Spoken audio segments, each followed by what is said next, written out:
Ertugrul ڈرامے میں ایسا کیا ہے کہ اسرائیل، امریکہ اور سارے سیکولر اور لبرلز ان کی پیچھے پڑ گئے ہیں؟ ارطغرل ڈرامے میں اصل میں کیا دکھایا جا رہا ہے؟ السلام علیکم، میں منیب صافی ہوں اور آپ دیکھ رہے ہیں منیب صافی یوٹیوب چینل۔ دوستو، اگر ہمارے چینل کو سبسکرائب نہیں کیا ہے تو مہربانی کر کے سبسکرائب کیجیے اور بیل آئیکن کو دبائیے اور ہمارے نئے آنے والی ویڈیوز کی نوٹیفیکیشن حاصل کریں۔ دوستو، اس چند منٹ کی ویڈیو کو مسلمان کے ناطے اینڈ تک ضرور دیکھیے اور اگر ویڈیو پسند آئے تو لائک اور ویڈیو کو شیئر کیجیے گا۔ ارطغرل ڈرامہ جو سلطنت عثمانیہ کی بانی عثمان کے والد ارطغرل غازی کی زندگی کے اوپر بنایا گیا ہے، ان دنوں شہرت کے سارے ریکارڈ توڑ رہا ہے اور لگ بھگ 60 ممالکوں میں دیکھا جانے والا مقبول ترین ڈرامہ ہے۔ ایسا مقبول ڈرامہ کہ کوئی ایک بار دیکھے تو اس کی سحر میں ایسا جگڑا جاتا ہے کہ ہر کوئی ایسا محسوس کرتا ہے کہ کاش میں بھی اسی زمانے میں ہوتا۔ اس ڈرامے کی کامیابی کی ثبوت اس سے لگایا جا سکتا ہے کہ اس ڈرامے کی ٹوٹل 5 سیزنز ہیں اور ہر سیزن کی 60 اور 70 ایپیسوڈ ہیں، جس کے لینتھ 40 منٹ ہے، لیکن جو بھی اس کا ایک ایپیسوڈ دیکھے تو بغیر بوریت کے سارے سیزن دیکھے بغیر نہیں رہ سکتا۔ سوال یہاں پیدا ہوتا ہے کہ اس ڈرامے میں اصل کیا ہے کہ امریکہ، اسرائیل اور سیکولر اور لبرلز نے ان کے خلاف محاذ جنگ کھول دیا ہے۔ امریکہ کی مشہور پرنٹ میڈیا CNN نے اس ڈرامے کو مسلمانوں کا سافٹ ایٹم بم قرار دیا ہے۔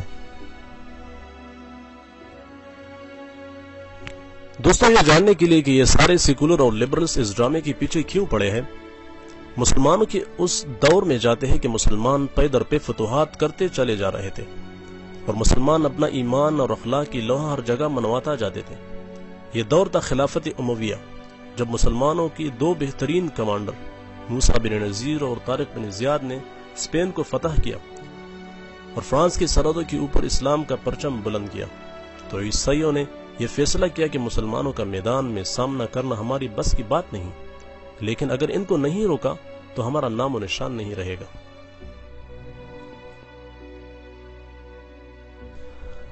تو فیصلہ یہ ہوا کہ مسلمانوں کی ایمان اور اتحاد کو توڑنا ہوگا، لیکن یہ کریں گے کیسے؟ کیونکہ مسلمانوں کی ایمان ان کی روح میں جگڑا ہوا ہے، جو بزور ایمان ان کے دل سے نہیں نکالا جا سکتا، اور مسلمانوں کا اتحاد ان کی ایمان کا حصہ ہے۔ مشورہ اس پر ہوا کہ ہم بہترین اور ذہین نوجوانوں کا انتخاب کریں گے اور ان کو مسلمانوں کے بیچ مسلمان بن کر بھیجیں گے تاکہ مسلمانوں کی دین کو سیکھے اور پھر مسلمانوں کے بیچ مختلف افکار اور گمراہ کن عقائد کی ترویج کر کے مسلمانوں کو فرقوں میں تقسیم کریں گے۔ ان نوجوانوں کی کامیابی یہاں سے لگایا جا سکتا ہے کہ مسلمانوں کے درمیان گمراہ کن عقائد اور فرقہ واریت اس حد تک پہنچ چکی تھی کہ اگر کوئی حنبلی شافعی سے ٹکراتا تو پہنے ہوئے کپڑوں کے اس حصے کو کاٹ دیتے تھے۔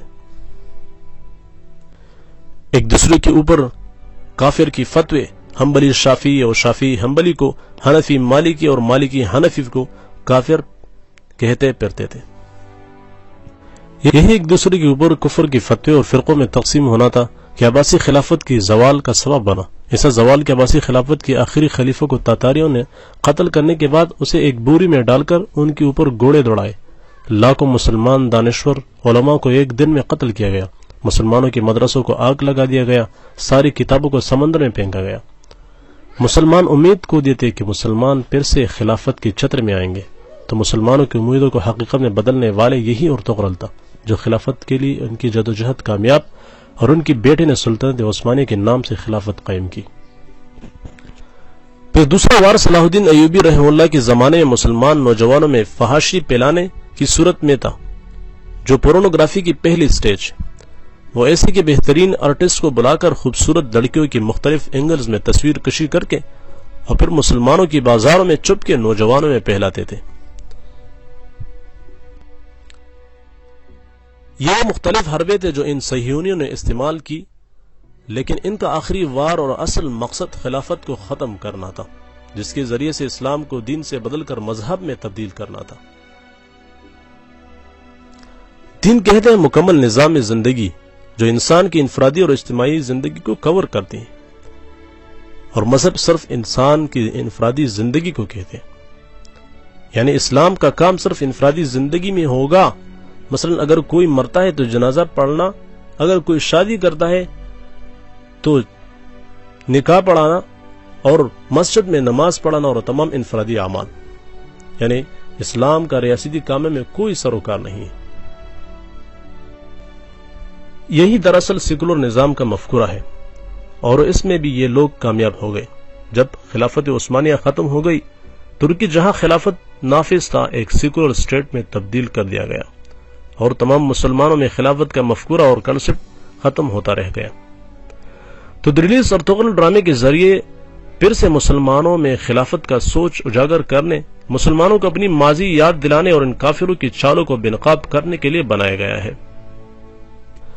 وہ خلافت جو اگر سوڈان میں مسلمانوں کے اوپر کوئی ظلم ہو تو ساری دنیا کے مسلمان ایک آواز ہو کے ان کی مدد کو پہنچیں گے. دریلیس ڈرامے میں اللہ کی راہ پر مشقت، درد، افلاس اور اس سے نکلنے کے لیے اللہ کے اوپر ایمان اور توکل کی بات محنت کرنا دکھایا گیا ہے. غدار اور کافروں کے خلاف سخت ہونا اور آپس میں محبت اور وفا کرنا دکھایا گیا ہے. ایک اسلامی معاشرہ دکھایا گیا ہے، اور اسلامی معاشرے اور خلافت کو برقرار رکھنے کے لیے محنت اور جدوجہد کرنا دکھایا گیا ہے. یہ ڈرامہ مسلمانوں کی خوبصورت ماضی کی طرف ایک قدم ہے. وہ خوبصورت ماضی جن میں محمد بن قاسم جیسے بہادر 17 سال کی عمر میں اپنی بہادری اور شجاعت کا لوہا منواتا ہے. خالد بن ولید رضی اللہ تعالیٰ عنہ جو 60,000 فوج کا مقابلہ اپنی ایمانی قوت سے 60 لوگوں سے کرواتا ہے. وہ شاندار ماضی جس میں محمد بن موسیٰ جیسے سائنٹسٹ پیدا ہوئے جو الجبرا کی بانی ہیں. اگر الجبرک ایکویشن نہ ہوتی تو آج ماڈرن ٹیکنالوجی نہ ہوتی. اور وہ ماضی جس میں ابن سینا جیسے مسلمان فیلسوف تھے جس کی کتابیں ابھی بھی یورپ کی یونیورسٹیز میں پڑھایا جاتے ہیں. اگر مسلمان اپنی ماضی سے باخبر ہوئے تو پھر سے اپنا کھویا ہوا مقام حاصل کریں گے. جو اسرائیل، امریکہ اور ان کی چیلے جو مسلمانوں کی بیس میں سیکولر اور لبرل ہے کبھی نہیں چاہیں گے کہ پھر سے اسلام کا بول بالا ہو، پھر سے مسلمان ایک تن اور جان ہو. دوستو سوچئے، اگر مسلمان آج ایک ریاست ہوتے تو کیا مسلمانوں کا یہی حال ہوتا؟ کیا نہیں ہے مسلمانوں کے پاس؟ امریکہ کی آدھی اکانومی سعودی عرب کی تیل پر چل رہی ہے. دوستو جو قوم اپنی ماضی کو بھولتے ہیں وہ دنیا میں گم ہو جاتے ہیں. آج مسلمانوں کا یہی حال ہے. میرے پیارے مسلمان نوجوانوں، اپنی ماضی سے باخبر رہو تاکہ دنیا میں گم نہ ہو.